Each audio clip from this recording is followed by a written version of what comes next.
For today's word study lesson, you will need to sign on to Schoology and find the assignment you see here. Earlier today, we talked about the short vowel ending pattern of words. So for today, you will be finding matches of short vowel ending patterns. You will simply be clicking and dragging these cards to the side and trying to find a match. When you find a match, you will need to type them in the boxes you see here. So match 1 will have 2 words. Match 2 will have 2 words. Let's do one together. I'm going to click and drag this card down here, and it reveals the word peeling. So I'm going to be looking for the same ending of a short vowel of ing.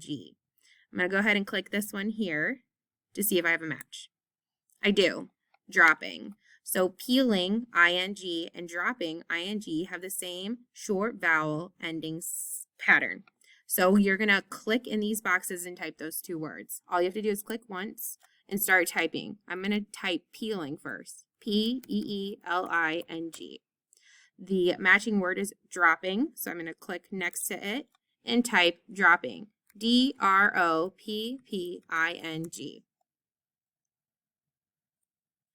After you have found all of the matches and all of the cards have been revealed, make sure you click Submit Assignment to your teacher. Check for spelling before you do that.